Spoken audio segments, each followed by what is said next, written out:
जय हिंद दोस्तों। आज के इस वीडियो में हम देखेंगे कि एसे किस तरह से लिखना है। जो आईबीएसईआईओ का जो पेपर है उसमें 20 मार्क्स के लिए एसे है। तो आज इस लेक्चर में हम देखेंगे किस तरह से एसे लिखना है, उसमें क्या होता है, कंक्लूजन क्या होता है, बॉडी क्या होता है, इंट्रो क्या होता है, उसका उसके जो उसमें लिखना क्या होता है, कितने वर्ड्स का लिखना है, टाइम मैनेजमेंट कैसे करना है, बॉडी में क्या क्या इंक्लूड करना है, किस तरह से डिमांड फुलफिल करना है, किस तरह से फ्लो मेंटेन करना है। ये सारी चीजें हम इस वीडियो में डिस्कस करने वाले हैं। So let's start. ये जो टॉपिक है, हाउ टू राइट एसे, इसमें एसे किस होता, आइडियल एसे क्या होता है, इसके बारे में मुझे एक अच्छी लाइन यहाँ पर मिली है, तो वो हम डिस्कस करेंगे। पहले एसे क्या होता है, जैसे हमने आईबी में और एक इस साल एक नया टॉपिक इंट्रोड्यूस किया है कि लॉन्ग आंसर टाइप क्वेश्चंस। तो जो जो लॉन्ग आंसर टाइप क्वेश्चन और एसे, इस दोनों में क्या डिफरेंस है, तो वो भी हम डिस्कस करेंगे। ठीक है, लेकिन एसे एक्चुअली क्या होता है, ये जो यहाँ पे दो तीन लाइन है, इससे हम आपको पता चल जाए कि एसे एक्चुअली होता क्या है। ऐसे में जो भी आपको जो भी एग्जामिनर है वो एग्जैक्टली क्या चेक करता है आपका। तो देखते हैं पहले क्या बोला यहाँ पे। ऐसे मस्ट शो कैंडिडेट्स ग्रास्प और हिज और हर मटेरियल। ठीक है, मतलब जो भी कोई आपको टॉपिक दिया होगा उस टॉपिक के ऊपर आपका कितना होल्ड है, उस टॉपिक के ऊपर आपका कितना नॉलेज है, उस टॉपिक की आपको कितनी अंडरस्टैंडिंग है, वो यहाँ पे देखा जाता है। मतलब अब एक हम टॉपिक लेते हैं, जैसे प्रीवियस ईयर में क्वेश्चन आया था एक, impact of tourism on environment, ये टॉपिक है। तो इस टॉपिक के ऊपर आपको पता होना चाहिए, मतलब जो पहला पॉइंट है, तो इस टॉपिक के ऊपर आपका कितना होल्ड है, मतलब आपको टूरिज्म के बारे में बेसिक पता है कि टूरिज्म क्या किस तरह से होते हैं और उसके इम्पैक्ट्स क्या है, पॉजिटिव इम्पैक्ट्स क्या है, उसके निगेटिव इम्पैक्ट्स क्या है टूरिज्म के। जैसे इको टूरिज्म है, ठीक है, मास टूरिज्म है, एडवेंचर टूरिज्म है, गवर्नमेंट की कुछ स्कीम्स है जैसे कि स्वदेश स्कीम है, ठीक है, और कुछ रिपोर्ट्स है क्या टूरिज्म के बारे में, जो United Nation World Tourism Organisation है उसके कुछ रिपोर्ट्स वगैरह है क्या। ओके, तो जो भी कुछ चीजें है वो आपको पता होना चाहिए, उसका इम्पैक्ट क्या है इन्वायरमेंट के ऊपर, उसके पॉजिटिव इम्पैक्ट्स क्या है, उसके नेगेटिव इम्पैक्ट्स क्या है, उसको सस्टेनेबल टूरिज्म का अप्रोच क्या है। तो ये सारी चीजें होती है आपका होल्ड। ठीक है, तो पहले जो भी बेसिक रिक्वायरमेंट है, you should have the hold over particular topic. मतलब आपको ये ठीक से पढ़ना है, जो आपका नॉलेज है, अंडरस्टैंडिंग है, वो सबसे पहले इंपॉर्टेंट है। देन रिलेवेंस टू हिज और her, relevance to the subject chosen. जो भी आपको जैसे लास्ट ईयर में 3-4 टॉपिक रहते थे, उसमें से आप कोई भी एक टॉपिक चूज कर सकते थे। ठीक है, लास्ट ईयर के लिए 30 मार्क्स के लिए ऐसे था, वहां पे 400 वर्ड्स थे। तो इस साल 20 मार्क्स के लिए किया है, तो इस साल लगभग 300 वर्ड्स हो गए। तो जो भी आप टॉपिक आप चूज करोगे, तो उसमें आप कितना उसमें उसके उस टॉपिक को रिलेवेंट लिख रहे हो, मतलब जो क्वेश्चन में पूछा है वही आप लिख रहे हो, या फिर आउट ऑफ बॉक्स कुछ लिख रहे हो। ठीक है, जैसे कि हम बहुत बार क्या करते हैं कि हमें जो पता है वो हम लिखते हैं, ठीक है, लेकिन जो क्वेश्चन में पूछा है वो लिखना मतलब ज्यादा सबसे ज्यादा इंपॉर्टेंट है। मतलब आप रिलेवेंट लिख रहे हो, आपका जो भी कुछ लिख रहे हो वो उसका जो जो क्वेश्चन पूछा है उससे डायरेक्टली उसका रिलेवेंस हो। ठीक है, फॉर एग्जाम्पल जैसे हम जो क्वेश्चन डिस्कस कर रहे हैं, impact of tourism on environment, तो आपको इम्पैक्ट ही डिस्कस करना है टूरिज्म का इन्वायरमेंट के ऊपर। आपको टूरिज्म के ऊपर क्वेश्चन नहीं पूछा है आपको, तो जो भी आपको टूरिज्म के बारे में पता है वो आपको नहीं लिखना है। आपको क्या लिखना है कि जो आपकी जो बॉडी होगी उसमें आपको क्या लिखना है कि टूरिज्म का इम्पैक्ट क्या है इन्वायरमेंट के ऊपर। जो फिर कुछ पॉजिटिव 2-3 इम्पैक्ट्स हो गए, जैसे कि हम पहले जब हम बॉडी डिस्कस करेंगे तो हम डिस्कस करेंगे निगेटिव इम्पैक्ट्स भी, हम देखेंगे किस तरह से। एक टॉपिक हमने इसलिए लिया है क्योंकि आपको प्रैक्टिकली समझ में आ जाए। तो इस तरह से जो भी कुछ रिलेवेंस होगा, आउट ऑफ बॉक्स कुछ लिखना नहीं है, जो भी क्वेश्चन पूछा है वही लिखना है। जैसे impact of tourism on environment बोला है, तो उसका पॉजिटिव इंपैक्ट लिखो, नेगेटिव इंपैक्ट लिखो, बॉडी में कुछ सॉल्यूशंस वगैरह दो और फिर कंक्लूजन वगैरह लिखो। इस तरह से उसके बारे में, टूरिज्म के बारे में सिर्फ नहीं लिखना है, या फिर सिर्फ इन्वायरमेंट के बारे में नहीं लिखना है, जो पूछा है वही लिखना है। तो ये सेकंड पॉइंट हो गया। थर्ड पॉइंट क्या है, टू हिज और हर एबिलिटी टू थिंक कंस्ट्रक्टिवली। मतलब जो भी आपका कुछ एनालिसिस होगा उस टॉपिक के बारे में, ठीक है, आपके कुछ लॉजिकल आपके कुछ पॉइंट्स हो गए, ठीक है, आपके कुछ आर्गुमेंट्स हो गए उस टॉपिक के बारे में। जैसे कुछ आपको बोला है मैंने कि impact of tourism on environment, ये प्रीवियस ईयर का क्वेश्चन था। तो इसमें आपको सिर्फ पॉजिटिव इंपैक्ट नहीं लिखने, आपको नेगेटिव इंपैक्ट भी लिखने हैं, और नेगेटिव इंपैक्ट लिखने के बाद उसको उसको सोल्यूशन भी देना है आपको। तो ये कंस्ट्रक्टिव थिंकिंग है आपकी, तो ये भी देखा जाता है। तो यही यहाँ पे बोला है कि एबिलिटी टू थिंक कंस्ट्रक्टिवली आपका यहाँ पे एनालिसिस, आपका आर्गुमेंट, आपका पॉजिटिव अप्रोच, जो भी कुछ है पॉजिटिव निगेटिव दोनों, इम्पैक्ट पूछे तो दोनों साइड्स लिखने और इम्पैक्ट्स के बारे में, पॉजिटिव बोला आपने इम्पैक्ट, नेगेटिव इम्पैक्ट बोला इन्वायरमेंट टूरिज्म के इन्वायरमेंट के ऊपर, तो उसका सोल्यूशन भी दो आप, ठीक है, ये भी आपसे एक्सपेक्टेड है टॉपिक में। देन टू प्रेजेंट हिज और हर आइडियाज कंसाइजली, ठीक है, देन लॉजिकली एंड इफेक्टिवली। जो हम बोलते हैं कि इंट्रो बॉडी कंक्लूजन, ठीक है, तो इसको हम एक लॉजिकल वे में इसको लिखना है, प्रॉपर फ्लो मेंटेन करना है, टू द पॉइंट लिखना है, आउट ऑफ बॉक्स नहीं जाना है, ठीक है, और एक लॉजिकल होना चाहिए वो, ठीक है, कि जो भी आप कुछ थॉट वहां पे मेंशन कर रहे हैं वो लॉजिकल और रीजनेबल होने चाहिए, ठीक है। सॉरी। तो ये सारी जो चीजें हैं ये एक एसे में एक्सपेक्ट करता है आपसे, जो भी कुछ एग्जामिनर होगा वो ये सारी चीजें एक्सपेक्ट करता है। लेट डिस्कस एक्चुअल एसे कैसे लिखना है, ठीक है, ये एक जनरल गाइडलाइन है कि एसे किस तरह से लिखा जाता है, उसकी एक जनरल गाइडलाइन है। जैसे फॉर एग्जांपल यहाँ पे आपको इस साल आपको 20 मार्क्स के लिए एसे है तो आपको नियर अबाउट 300 वर्ड में लिखना होगा। लास्ट ईयर के लिए 30 मार्क्स का था तो वहां पे 400 वर्ड्स थे, तो यहाँ पे 20 मार्क्स के लिए अप्रोक्स आपको, सॉरी, तो यहाँ पे आपको नियर अबाउट 300 वर्ड्स हो गए 20 मार्क्स के लिए। उसके बारे में कितने टाइम में आपको ऐसे लिखना है, जैसे कि 50 मार्क्स के लिए 60 मिनट है, तो जो भी 20 मार्क्स के लिए 24 मिनट्स होगी उस तरह से। तो आप इसको 24 मिनट्स में आप ये 20 मार्क्स का ऐसे कंप्लीट कर सकते हो, मतलब बहुत ज्यादा टाइम है आपके पास, ऐसा नहीं कि टाइम क्रंच है। जो आपको लॉन्ग आंसर टाइप क्वेश्चंस है उसमें आपको 20 मार्क्स के लिए वहां पे भी आप 24 मिनट दे सकते हो, और जो कॉम्प्रिहेंशन है इंग्लिश कॉम्प्रिहेंशन वहां पे आप 10 या 12 मिनट में वो सॉल्व कर सकते हो। तो इस तरह से आपको उसको पूरा डिवाइड करना है। तो यहाँ पे 24 मिनट्स दिए जाएंगे आपको, ठीक है। यहाँ पे ऐसे में थोड़ा ज्यादा टाइम लगता है तो यहाँ पे 2-3 मिनट तो ज्यादा भी हो गए तो भी चल जाएगा, ठीक है। देन जो भी कुछ ऐसे हम लिखते हैं ना उसमें एक पैराग्राफ होगा तो वहां पे एक जगह पे अंडरलाइन करना है। कभी कभी बच्चे क्या करते हैं तो बहुत सारे अंडरलाइन करते हैं या फिर अंडरलाइन नहीं करते हैं, तो जो इंपॉर्टेंट कीवर्ड्स होंगे उस आपने जो लिखे होंगे ऐसे में, तो वहां पे सिर्फ जो जो बहुत ही ज्यादा इंपॉर्टेंट वर्ड्स है जिसे हम कीवर्ड्स बोलते हैं वही अंडरलाइन करना है। मतलब एक एक पैसेज एक जो पैराग्राफ होगा उसमें एक वर्ड या फिर मैक्स टू मैक्स 2 वर्ड्स, ज्यादा वर्ड्स अंडरलाइन नहीं करने और पूरा छोड़ भी नहीं देना है। तो ये भी इससे क्या होता है जब एग्जामिनर रीड करता है आपका, जब ऐसे रीड करता है तो उसको ऊपर से देखने से पता चल जाता है कि आपने टॉपिक में क्या लिखा है, ठीक है। यदि उसके पास टाइम कम होगा या फिर बाकी कुछ भी चीजें होगी तो आपने जो लिखा है वो उसके उसको जल्दी से जल्दी हाईलाइट हो, इसके लिए हम ये अंडरलाइन करते हैं। तो अंडरलाइन आपको लिमिटेड ही करना है, ज्यादा नहीं करना है, ये ध्यान में रखना है।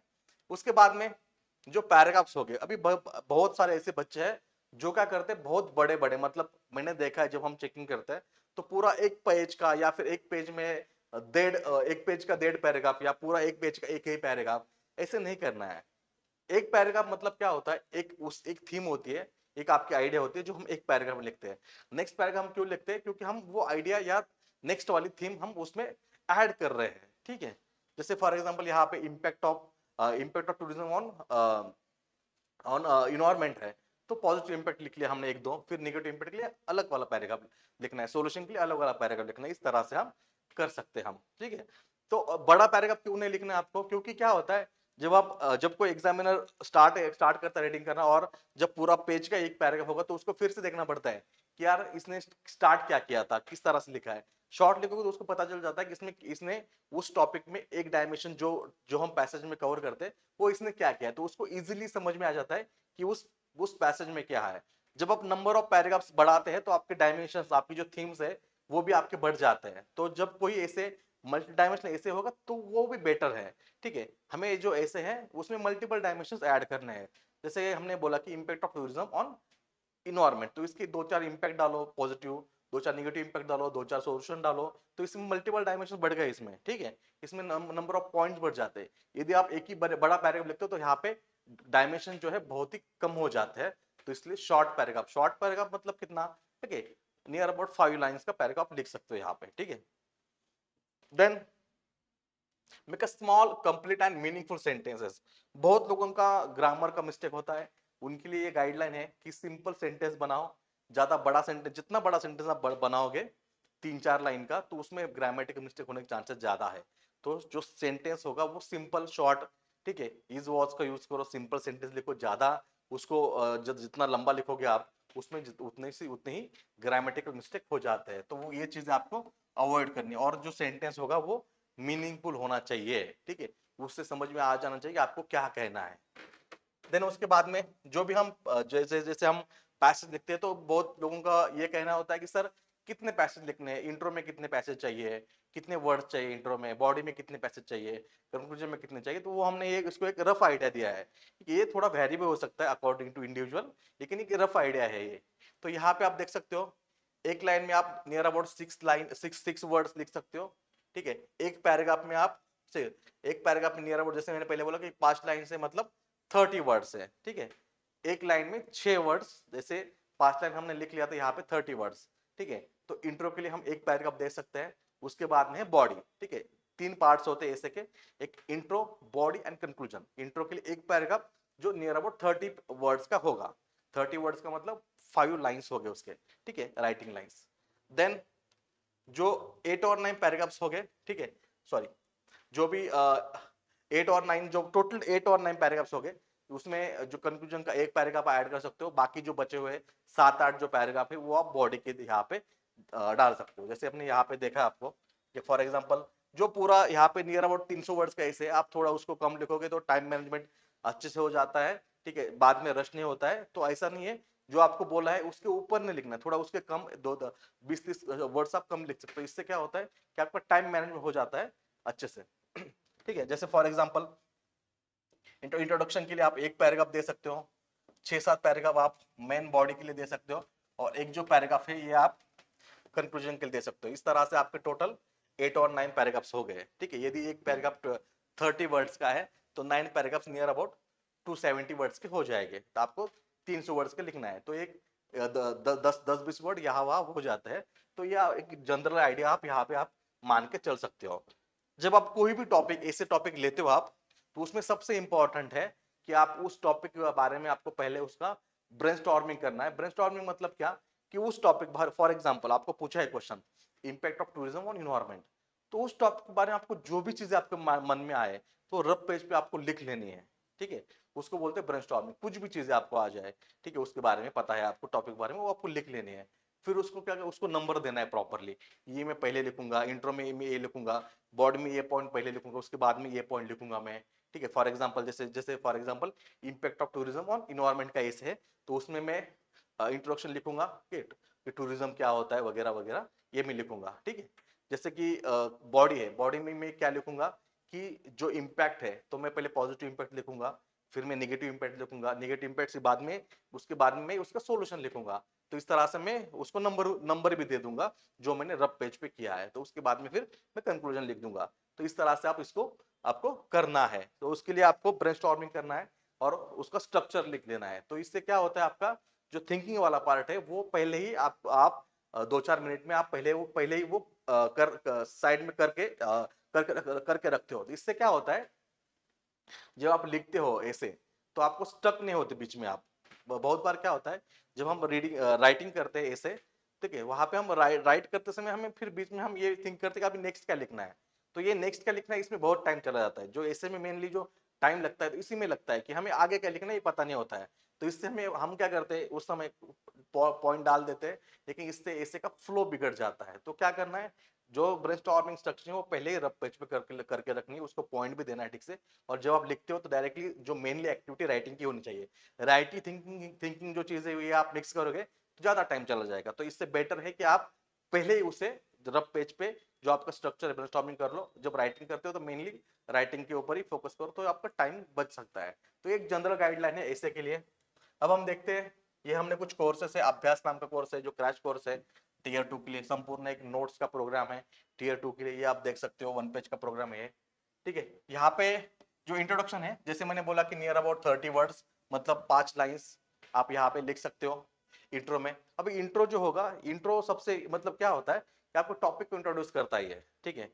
जैसे फॉर एग्जाम्पल कोई भी टॉपिक होगा, फॉर एग्जाम्पल नक्सलिज्म का टॉपिक होगा, तो नक्सलिज्म की जो टर्म है, आप नक्सलिज्म क्या होता है ये आप एक्सप्लेन कर सकते हो। या फिर टेररिज्म के ऊपर क्वेश्चन आ गया तो टेररिज्म क्या होता है ये आप एक्सप्लेन कर सकते हो। जैसे नेशनल सिक्योरिटी के ऊपर ऑलरेडी क्वेश्चन पूछा है तो वो आप एक्सप्लेन कर सकते हो। सोशल मीडिया के ऊपर क्वेश्चन पूछा है तो वो आप एक्सप्लेन करके उसके एग्जांपल इंट्रो में दे सकते हो। तो ये सारी चीजें हो गई इंट्रो में। तो इंट्रो में आप जो है, ठीक है, it should reflect the understanding of the topic. जो भी कुछ आपका जो टॉपिक है उसकी अंडरस्टैंडिंग है वो यहाँ से कंप्लीटली रिफ्लेक्ट हो जानी चाहिए।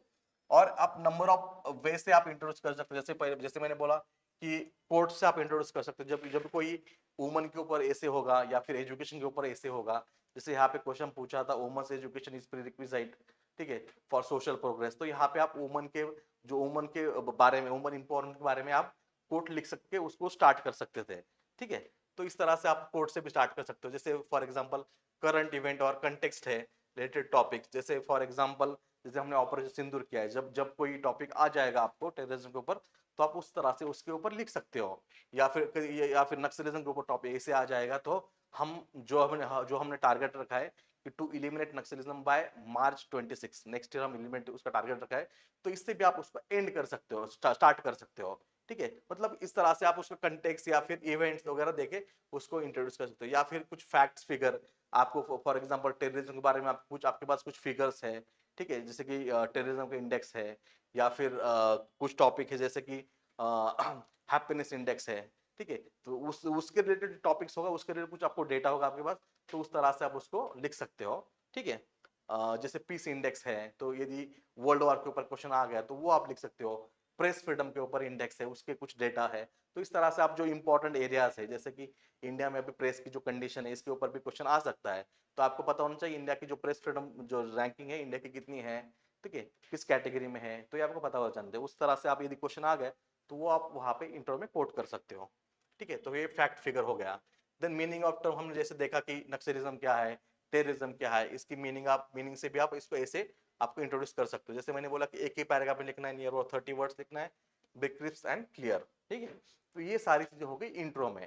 तो इस नंबर ऑफ तरीके से आप इंट्रो कर सकते हो। तो इंट्रो करना ज्यादा आसान, ज्यादा डिफिकल्ट काम नहीं है, बहुत इजी वाला पार्ट है, ठीक है। देन उसके बाद में है बॉडी। सबसे मेन पार्ट है ऐसे का आपकी बॉडी। आपके बॉडी में आपकी आपने क्या कवर किया, आपके आपने क्वेश्चन की डिमांड मीट की है नहीं की है, आपका फ्लो कैसे है ऐसे का, आपकी अंडरस्टैंडिंग क्या है टॉपिक की, ये जो सारी चीजें है ना आपका, सारी चीजें ऐसे के बारे में ये यहाँ पे पता चल जाती है। तो जो ऐसे की जो बॉडी है ये आपको बहुत अच्छे से लिखनी है। जैसे हम यहाँ पे बोलते हैं नियर अबाउट 200 और 220 वर्ड्स आप बॉडी के लिए दे सकते हो ऐसे की, ठीक है। इसमें ऐसे शुड बी मल्टी डायमेंशन, जैसे मैंने पहले बोला था कि आपको नंबर ऑफ पैराग्राफ, छोटे छोटे पैराग्राफ आपको करने हैं और नंबर ऑफ पैराग्राफ आपको लिखने हैं, ठीक है। तो इससे क्या होता है डायमेंशन बढ़ जाते हैं, आप ज्यादा डायमेंशन उसको इनकॉर्पोरेट कर सकते हो, क्योंकि एक पैराग्राफ में आप एक डायमेंशन ऐड कर सकते हो।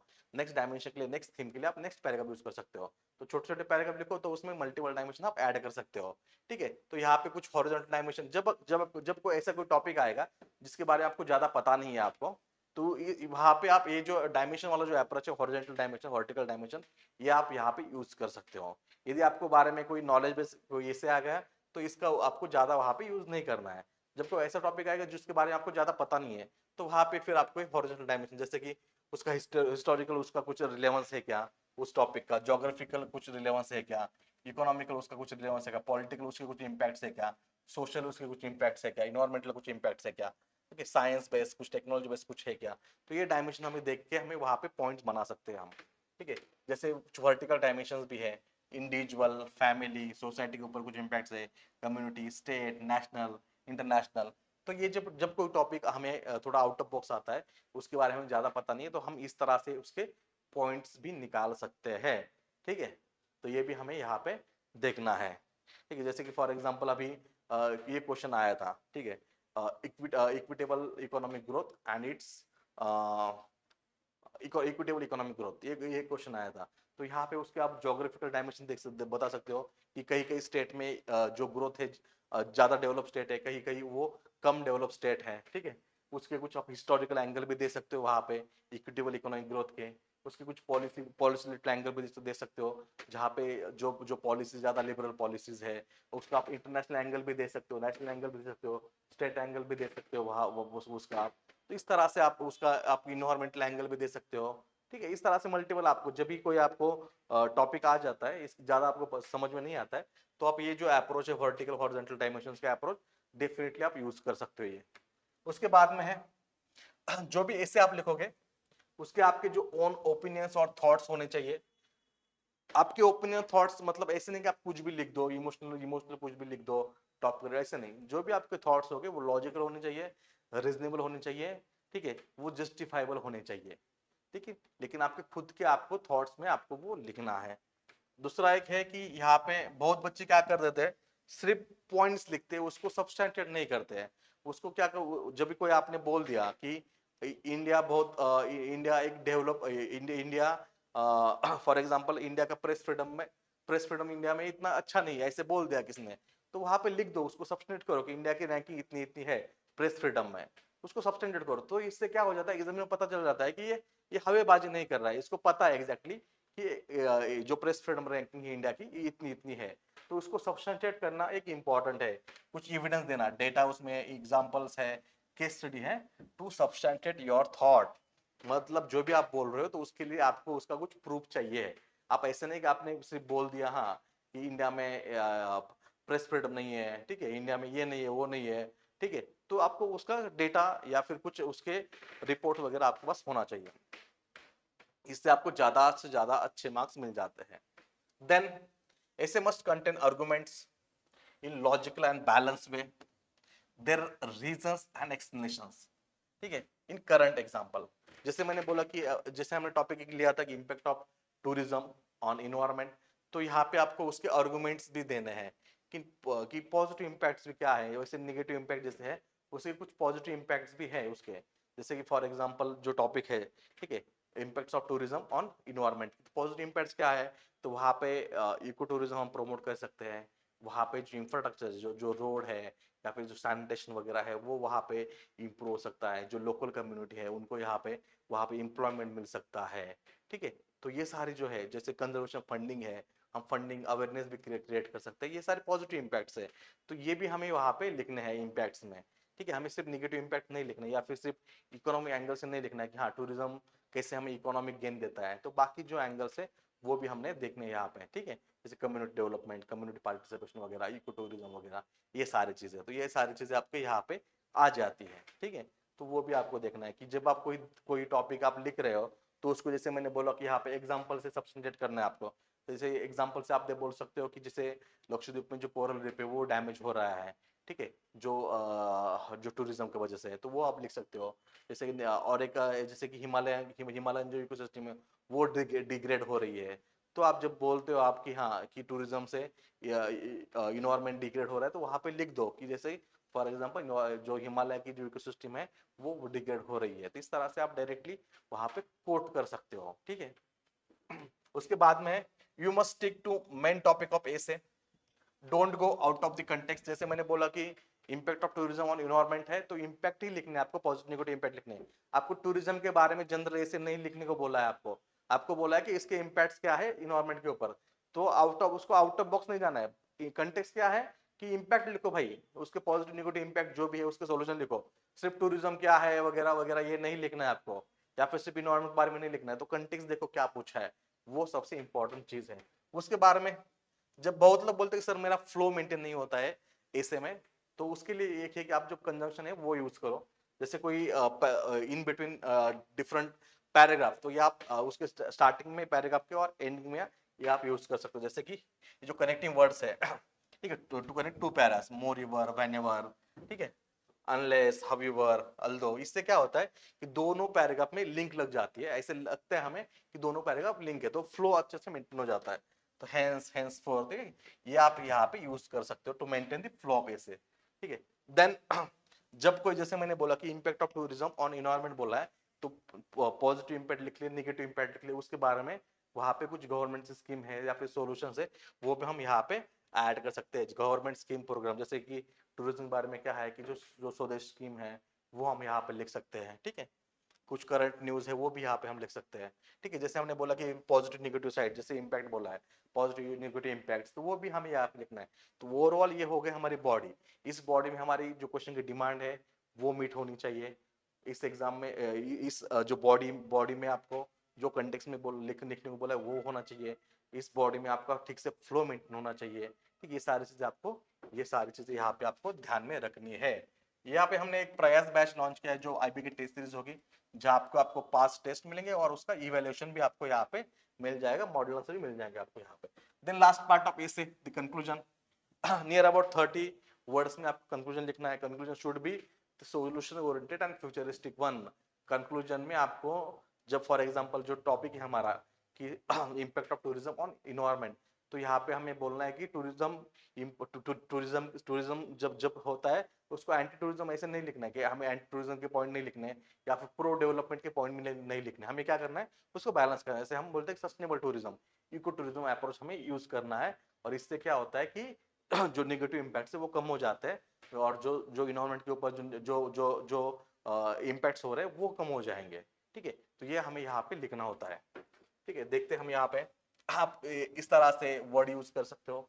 देन आप यहाँ पे कोड भी यूज कर सकते हो, जो हम इन वुमन और जो ये वाले टॉपिक है एजुकेशन, वुमन वाले टॉपिक है, पोवर्टी वाले टॉपिक है, इसमें हम ये यूज कर सकते हो, कोड्स वगैरह यूज कर सकते हैं। Then give your opinion suggestion and solution oriented approach. Introduction आप सॉरी कंक्लूजन आपका हमेशा फ्यूचरिस्टिक और सॉल्यूशन ओरिएंटेड ही होना चाहिए। टॉपिक कितना भी निगेटिव हो लेकिन कंक्लूजन आपका सॉल्यूशन फ्यूचरिस्टिक ओरिएंटेड होना चाहिए। ठीक है, मस्ट बी फ्यूचरिस्टिक पॉजिटिव, जैसे कि link with some futuristic topics to achieve in future. ठीक है, जैसे कि जो भी कोई टॉपिक आ गया, फॉर एग्जांपल अभी एसडीजी है, सस्टेनेबल डेवलपमेंट गोल से जो हमें 2030 तक हमें मीट करने हैं, तो इसके लिए फॉर एग्जांपल अभी जो टॉपिक है हमारा कि impact of tourism on environment, तो यहाँ पे जो सस्टेनेबल डेवलपमेंट गोल में ऑलमोस्ट सारे टॉपिक्स कवर हो जाता है। तो ये टॉपिक के लिए हम किस तरह से लिख सकते हैं, जैसे कि सस्टेनेबल डेवलपमेंट गोल 15 ये लाइफ ऑन अर्थ के बारे में बोल रहा है, जो लाइफ ऑन अर्थ है, जो टेरेस्ट्रियल इकोसिस्टम उसको प्रोटेक्ट करने के बारे में बोल रहा है। तो उस तरह से हम लिख सकते हैं कि यदि हमने सस्टेनेबल टूरिज्म इंप्लीमेंट किया, रिस्पॉन्सिव पॉलिसी, कम्युनिटी ड्रिवन हमने पॉलिसी पार्टिसिपेशन बनाया, तो हम जो सस्टेनेबल डेवलपमेंट जो गोल है, सस्टेनेबल डेवलपमेंट गोल 15, उसका जो भी टाइटल होगा वो लिखना है, वो हमें मीट करने में इंडिया इंडिया एक लीड रोल प्ले कर सकता है। तो इस तरह से आप उसको एसडी से भी लिंक कर सकते हो। एसडी 15 जो जो लाइफ ऑन जो अर्थ है उसके रिलेटेड है। उसके बाद में है कि डबलिंग इकोनॉमी बाय 2030, तो ये भी गवर्नमेंट का टारगेट है। तो यहाँ पे भी आप इसे भी लिंक, जो भी कोई इकोनॉमी का टॉपिक हुआ तो आप यहाँ पे वो लिंक कर सकते हो। देन पेरिस एग्रीमेंट, जो भी कुछ क्लाइमेट क्लाइमेट का जो भी जो क्लाइमेट का टॉपिक हो, जैसे कि ग्लोबल वार्मिंग है, तो इस तरह से टॉपिक को आप इस तरह से जो पेरिस एग्रीमेंट है जो 2030 को हम टारगेट रखा है इससे लिंक कर सकते हो। जो भी कुछ डेमोक्रेसी के रिलेटेड टॉपिक्स होगा तो उसके लिए आप जो प्रेम्बल है कॉन्स्टिट्यूशन का, उसमें सोशल जस्टिस, इक्वालिटी वगैरह, लिबर्टी वगैरह, ये सारे थॉट्स वहां पे मेंशन किए हैं। तो उस तरह से आप बोल सकते हो कि हाँ, जैसे एक टॉपिक था कि right to dissent in democracy, तो उस टॉपिक में आपको क्या बोला है कि उस टॉपिक में जो जो भी कुछ आप लिखोगे बॉडी में, उसका कंक्लूजन आप इस तरह से कर सकते हो कि राइट टू डिसेंट डिसेंट जो है डेमोक्रेसी में, ठीक है, उसका कंक्लूड आप उसको उसका लिंक लगा सकते हो आप प्रियम्बल से, जो कॉन्स्टिट्यूशन का प्रियम्बल है उससे। ठीक है, तो इससे क्या होगा कि एक पॉजिटिव अप्रोच पता चल जाता है कि आप जो बेसिक जो मॉडल फ्रेमवर्क है उसको आप फॉलो कर रहे हो और उससे आप ये टॉपिक आप लिंक कर रहे हो। तो इस तरह से ये जो ऐसे है, इस तरह से आपको 3 पार्ट्स में लिखना है इसके। ठीक है, इंट्रो, बॉडी एंड कंक्लूजन, ये तीनों पार्ट्स में फॉलो करना है। जैसे मैंने ये पहले जो गाइडलाइन आपको यहाँ पे दी हुई है, ये सबसे इंपॉर्टेंट है। मतलब जैसे बोलते हैं कि जो हमारा जो कॉन्स्टिट्यूशन है उसका प्रियम्बल है, प्रियम्बल में सब कुछ पता चल जाता है कॉन्स्टिट्यूशन क्या है। उसी तरह से ऐसे है कि ऐसे का प्रियम्बल आप उसे बोल सकते हो। ठीक है, ये आपका होल्ड होना चाहिए, आपका नॉलेज होना चाहिए आपको प्रॉपर ऐसे का। ठीक है, जो आपने सब्जेक्ट आपने लिया है वो आपने उसके रिलेटेड लिखना चाहिए, रिलेवेंट लिखना चाहिए आपने। ठीक है, आप जो आप लिख रहे हो वो आपका एक कंस्ट्रक्टिव थिंकिंग होना चाहिए, वहां पे आपका एनालिसिस वगैरह आ जाना चाहिए। देन जो आप प्रेजेंट कर रहे हैं वो एक कंसाइज हो जाना चाहिए। ठीक है, एक लॉजिकल हो जाना चाहिए और इफिशिएंट हो जाना चाहिए। इस तरह से जो ब्रॉडर फ्रेमवर्क है जो ऐसे का, वो हमें फॉलो करना है। और ऐसे में जब हमें ये पता चलेगा कि ऐसे कैसे लिखना है, तो उस पर बाद में सबसे इंपॉर्टेंट चीज है प्रैक्टिस। तो ऐसे की सबसे इंपॉर्टेंट चीज है प्रैक्टिस करो। ठीक है, प्रैक्टिस प्रैक्टिस करो और उसके बाद में उसको इवेलुएट करो, देखो उसमें क्या क्या इंप्रूवमेंट करना है। ठीक है, thank you for watching the session.